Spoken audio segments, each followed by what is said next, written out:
Corona காலம்.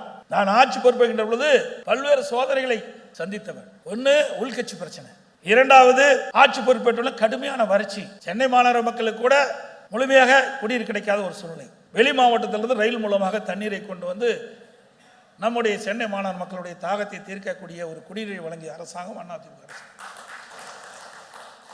அடுத்தது delta மாவட்டத்தில் கஜா புயல். அந்த டெல்டா மாவட்டத்தை புரட்டி போட்டு போயிட்டு விட்டது.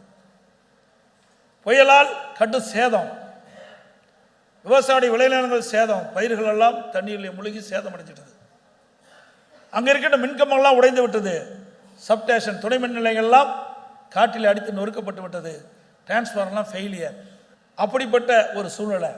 அனைத்து இந்திய அண்ணா திராவிட முன்னேற்ற கழகம் திறமையாக செயல்பட்டு புயல் எந்த அளவுக்கு வேகமாக அடிச்சதோ அதை விட புயல் வேகமாக நிவாரண பணிகளை மேற்கொண்டு பாதிக்கப்பட்ட விவசாயிகளுக்கு தேவையான நிவாரண உதவி, பாதிக்கப்பட்ட மக்களுக்கு தேவையான நிவாரணங்கள் வழங்கப்பட்டு அதையும் சரி செஞ்சோம். அதுக்கு பிறகு கொரோனா. அண்ணன் சொன்னது போல கிட்டத்தட்ட ஒரு வருஷம் யாருமே வெளியே வர முடியல, ஒருவரே சந்திக்க கூட முடியல. அந்த கொரோனா வைரஸ் காற்றிலே பரவுகின்ற எளிதாக மக்களை தாக்கக்கூடிய ஒரு வைரஸ், இதுவரை யாரும் பார்க்காத ஒரு நோய். அப்படிப்பட்ட காலகட்டத்தில் கூட விலைமதிக்க முடியாத உயிரை காப்பாற்றுவதற்காக நான் 32 மாவட்டத்துக்கு நேரடியாக நான் சென்று மாவட்ட ஆட்சித்தலைவரோடு தொடர்பு கொண்டு அந்தந்த மாவட்டத்தில் எப்படி கொரோனா வைரஸ் பரவலை தடுக்கப்படுகிறது என்ற கலந்து ஆலோசனை கூட்டத்தை கூட்டி அதில் விவசாய மக்கள், அதோட தொழிற்சாலை சேர்ந்த நிறுவனத்தின் தொழிலாளர்கள்,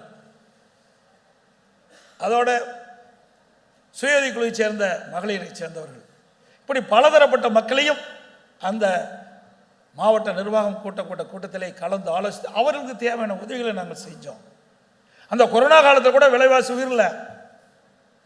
எனக்கு முன்னால் அண்ணன் சொன்னதை போல ஒரு வருடம் அரசுக்கு வரிவாயே கிடையாது, ₹1 வரிவாய் கிடையாது. கடைகள் திறக்கல, பெட்ரோல் டீசலில் வர வருமானம் கிடையாது, ஜிஎஸ்டியில் வர வருமானம் கிடையாது, கலாலில் வருமானம் கிடையாது, டாஸ்மாகில் வருமானம் கிடையாது,